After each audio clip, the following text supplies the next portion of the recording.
Hey there, fellow classic comic collectors.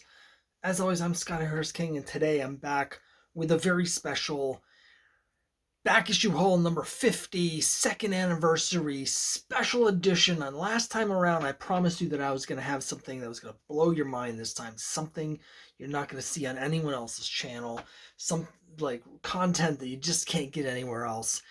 And we're going to show you that right now. Here's a series that's not on anyone's radar, but I'm going to show you some great stuff. Are you ready for this, everyone? Batten down the hatches, because today this entire video is going to be 100% Barbie. Yes, it's 100% Barbie. I've got Barbie. I've got piles of Barbies here. I've got a second pile of Barbies here. I've got a third pile over there, which are doubles, because I'm not even going to bother showing you those. But a little while ago in one of my haul videos, when I was visiting a comic book store, Nick's Comic Strip, I got a couple issues of Barbie. I'm going to show those again here. And I mentioned in that video, because I was filming them out of order, hey, you guys know how much, how I'm thinking about those Barbies, but you didn't. You don't know what I was talking about. But today I'm going to get into the Barbies, why the Barbies are cool, why some of the Barbies are less cool than others, and what you can look out for at your LCS when you're diving into the Barbie boxes, how you can potentially make a little bit of money if you decide not to keep these cool covers for yourself. So let's just get into it. There's two different Barbie titles. One's called Barbie Fashion, the other one's just called Barbie. They came out at the same time. They ran simultaneously, and they actually ran for a while. One of the most successful licensed comics that Marvel ever did. Of course, Conan's the number one, and then you have G.I. Joe and Star Wars. But after that, you can make an argument that Barbie is the most successful, because even though neither series lasted as long as ROM or Transformers or whatever, Barbie ran for 63 issues. Barbie Fashion ran for 53 issues simultaneously. So we've got a total of 116 issues of Barbie, which is a pretty good legacy. And there's a lot of really good creators that worked on these issues. A lot of stuff in these comics by Trina Robbins. We get art from Amanda Connor is one of the regular artists. Barb Rausch is one of the regular artists. Anna Marie Cool is the other regular artists. Those three handle the covers, they handle the interiors, and we get some great covers. So I'm going to jump right into the stuff that I've been collecting. I'm handling this a lot like I do with my romance collection, which is to say that I've made a list of the specific Barbie issues that I'm looking for, mostly based on the cover artwork. And I'm buying a bunch of lots, so I've ended up with some stuff that's not really going to stay in my collection because I don't like the covers as much. I'll show you that towards the end of this when I get down through the stuff I am keeping, and I'll show you all the cool covers and the less cool covers. Even those have some interest. I will say that this falls in a specific niche, which makes it of interest to me because it's sort of halfway between romance comics and Archie comics. The content inside are sort of Archie style short stories, less humor. Some of them are humorous, but less humor, more sort of plot, action sort of driven. Where they suffer compared to the Archie stories for me is that the Barbie's just not interesting. She sort of can't really have many flaws, and so the characters are very bland. So as a result, the stories just don't have the charm and the humor of the Archie books. That's not a knock on the creative people that were writing these stories, like Barb Rausch and Trina Robbins and stuff. It's really just to do with editorial mandate, things you couldn't do with the characters. For me, I'm kind of collecting them mainly for the cover artwork. I have read a number of these issues. A couple of them have specific stories, which I'll point out, which I liked, but for the most part, it's all about the cover art here. And again, a lot of them are by Amanda Connor. Those are the ones that are starting to get some monetary value. Here's an Amanda Connor cover. I'm going to show you in no particular order the covers that I'm keeping, and then I'll show you some of the ones that I'm not keeping. There's this Valentine cover. I'm going to get back to that one later. I really like the contrast, the colors on this cover, just the design. A lot of these are very design heavy covers, a lot of patterns, a lot of contrasting colors, contrasting designs. That works for me as someone who's colorblind. The really high contrast designs really jump out to me, which is why I really dig stuff like this. Really like this cover a lot. This is Barbie Fashion number 6. June Brigham on the artwork here. She didn't do that many of these. Again, heavy design work. Amanda Connor.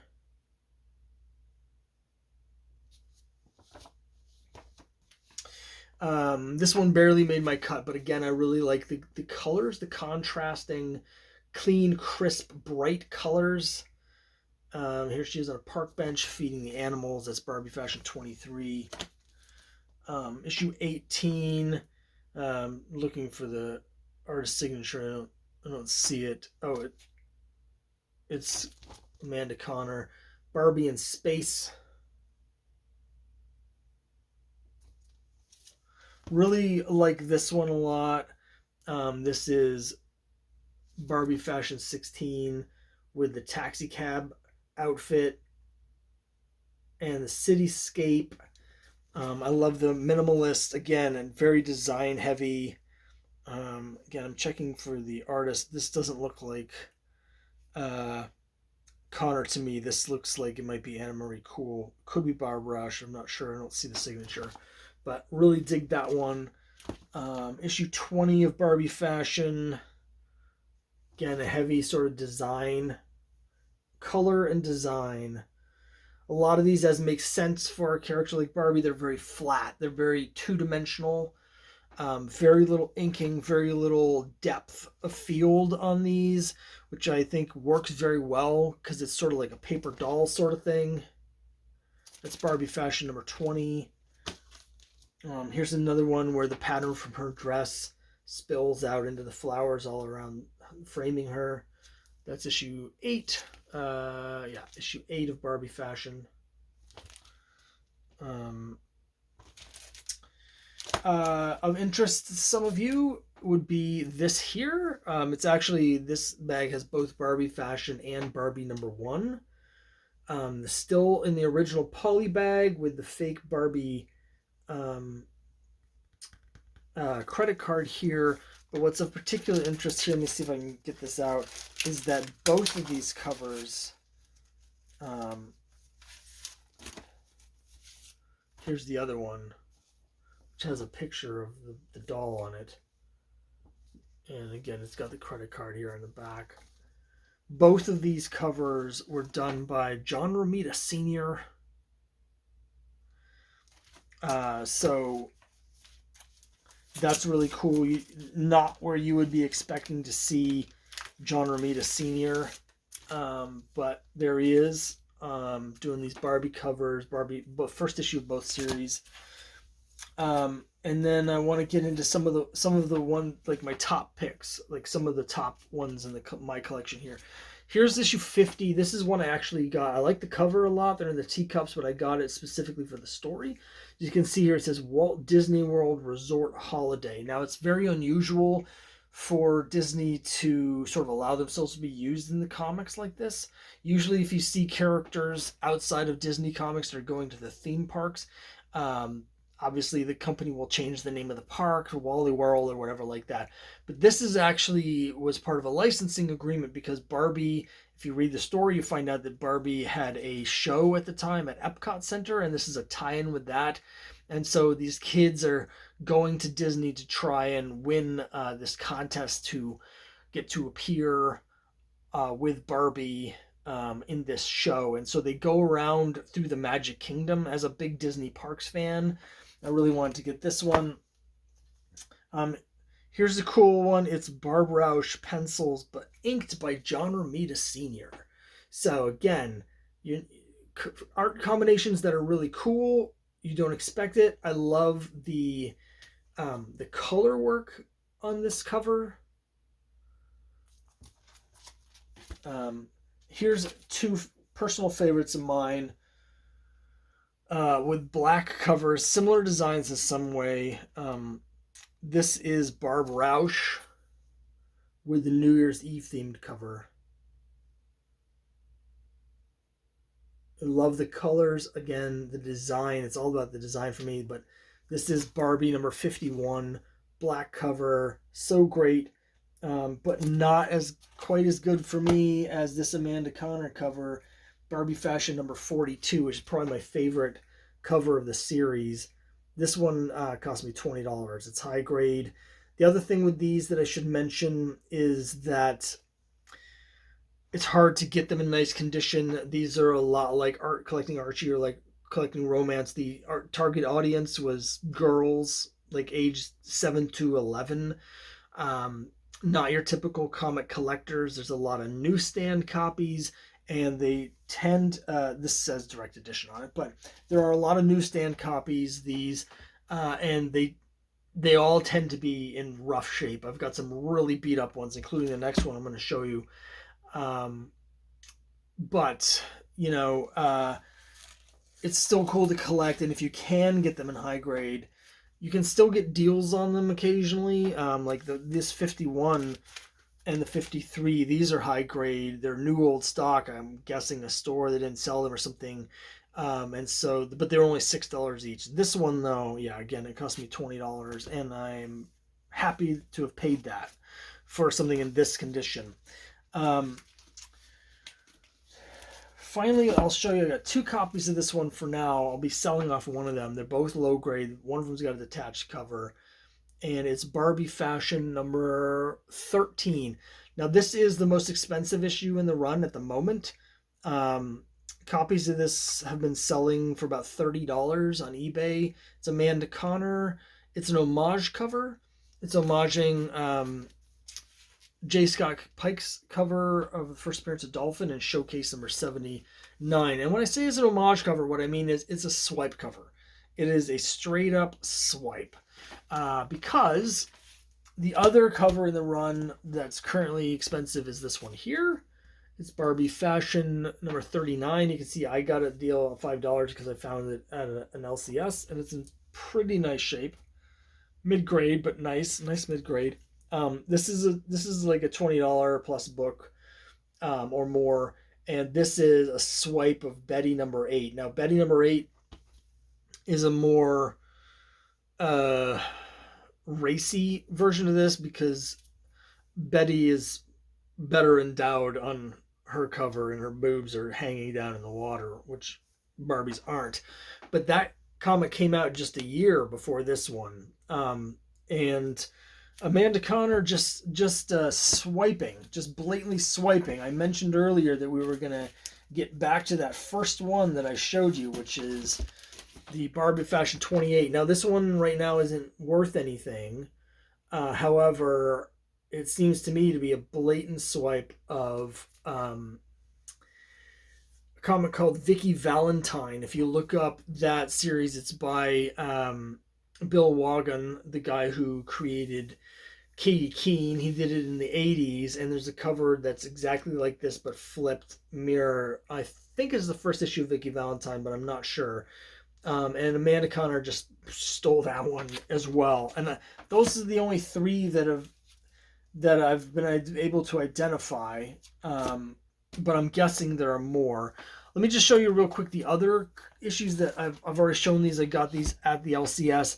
These haven't really yet taken off, but I think if these keep going up, it's a matter of time because it's more Amanda Connor, bikini, mermaid stuff. So I think this is one to watch out for. Here's another swimsuit cover. This is by Anna Marie Cool, so it doesn't have the same cachet as the Amanda Connor covers. Here's a cover that I liked, Barbie 39. They have a lot of high concept, clean design covers. This is Barb Roush. And I like this. They have a lot of covers where she's visiting different places, wearing different costumes, like we saw her in the rainforest. This is her in I don't know if it's India or if it's Thailand, Southeast Asia, that sort of thing. And I'm not sure who drew it. It looks like it has. Oh, it's Amanda. It's Amanda Connor again. So this is a really good one. Um, and then this one is the last of the ones that currently I have in my personal collection. And I don't love the cover that much, but she's got a book that says My Memory Book by Barbie, and it's all about creating like scrapbooks and stuff. So I like the story in this one more. Oh, I'm going to cut in here briefly. Yes, as you can see, my beard has magically disappeared. I'm recording this at a separate time. And the reason I'm doing that is because I thought I had gotten all the Barbies I was going to be getting for a little while, but then unexpectedly, as happens, something popped up on eBay that I had to buy. And it was a lot of high grade, late run issues from both Barbie and Barbie Fashion. So I've already sorted through them, and here's the ones that are going in my collection. I wanted to show you these. So Barbie Fashion ran into issue 53, and here's what I got. Again, high grade. These are all high grade books. Issue 50 with the double-sized anniversary issue with the wedding fashions. 52, next to last issue. Barbie with this hilariously 90s computer that actually looks like it's an 80s computer. And then even more 90s than that is the last issue. It's Barbie Fashion number 53. Now this lot actually had 2 copies of this and 2 copies of 52. It's one of the reasons I bought it, not only because I wanted to get all these late run issues, but also because I think I can make this pay for itself. This is a book that sells for $25 on its own.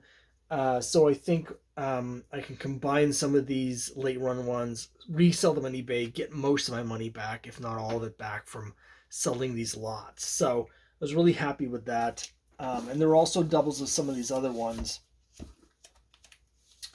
Barbie ran for 63 issues. Here's 49, which I like. It's just I like the clean colors, just very crisp. Here's 54, highly stylized. Now we've already seen earlier a different Barbie in the jungle with the tropical birds cover.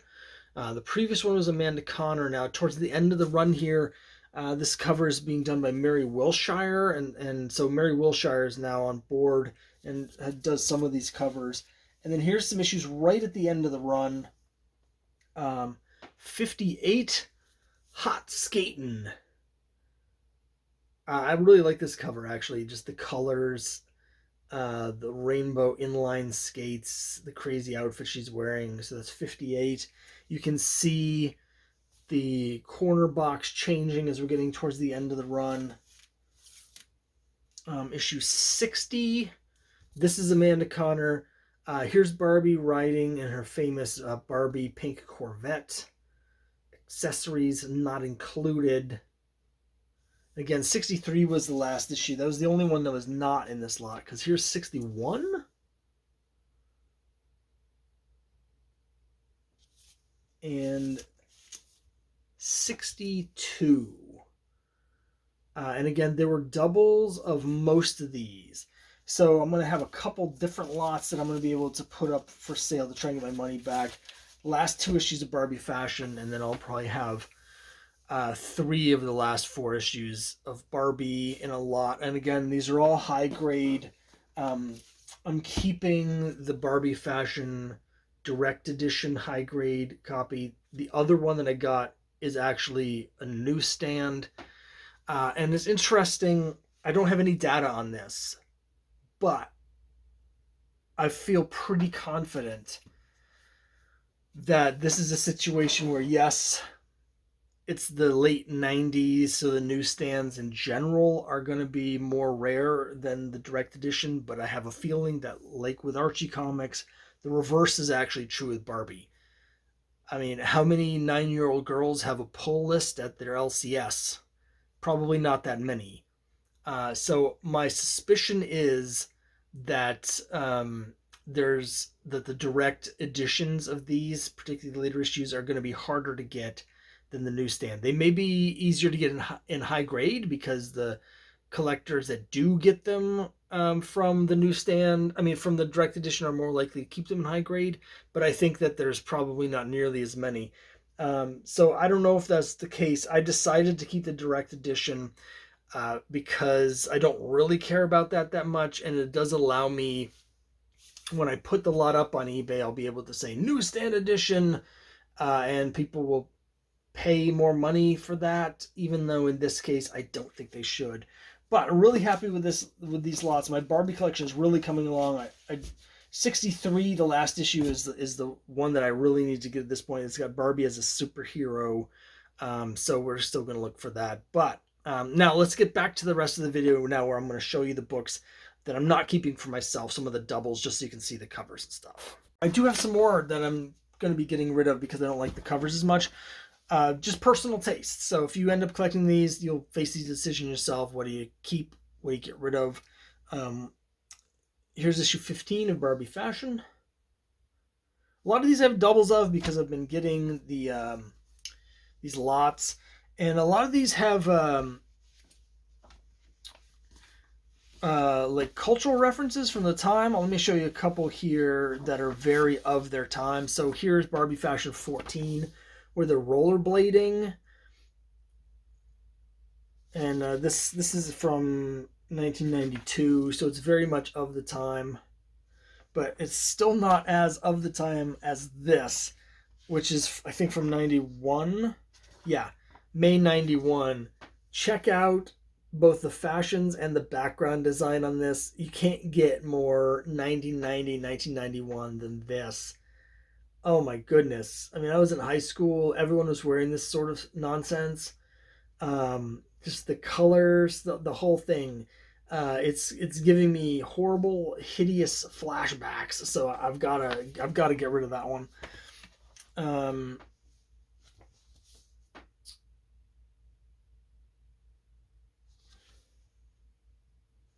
Again, I think that's June Brigham on that one. Here's Stuffed Animals with Anna Marie Cool. Anna Maria. Sorry, I think I said Maria. Anna Maria Cool. Birthday Cake. The Big New York Adventure, which has a photo cover with things in New York City. Does include the Twin Towers. This, I don't know. A lot of these I don't really like. And finally, I think there's someone who actually wanted this. I think I was showing these to someone on a video call or something. It's Barbie Fashion number 9, which actually has an infinity cover on it.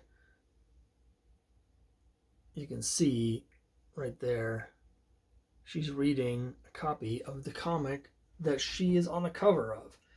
It's a paradox. It's a paradox. I don't collect those though, so whoever it was, if you're watching this, that I showed this to and wanted it for the infinity cover, comment down below. But there you have it. There is my current Barbie collection. Again, I have even more over here. Doubles of some of these, mostly a couple of doubles of ones that I'm actually keeping. But I've just been getting into this the last like 3 months or so. As you can see, I've got quite a collection now of the really good ones. The ones that I personally consider to be really good. I will be selling off my double of this one to try and recoup some of my money, and I'll probably throw up the rest of these on a lot on eBay to sell those to get my money, get a little bit of money back there. These are all dirt cheap except for those Amanda Connor ones. You can still find them cheap if you're looking for lots, or if you're at stores, keep an eye out. But they're not that easy to find. The print run's very low to begin with.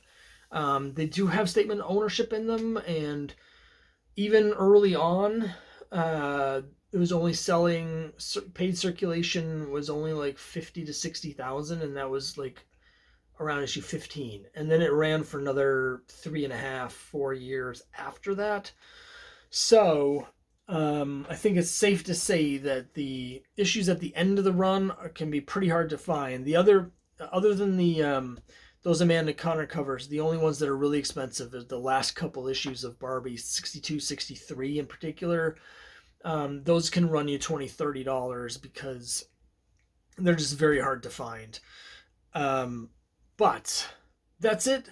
Let me know what you think down below. I know some of you are maybe not expecting Barbie for the big celebration, but that's okay. I've got another one coming up that's maybe more what you were expecting to celebrate the second anniversary of the channel. I've got something really exciting to show you that can't wait to show you. It's been like many years in the making, a big quest completed. So tune in for that next time. But for now, thanks very much for watching. Let me know what you think down below.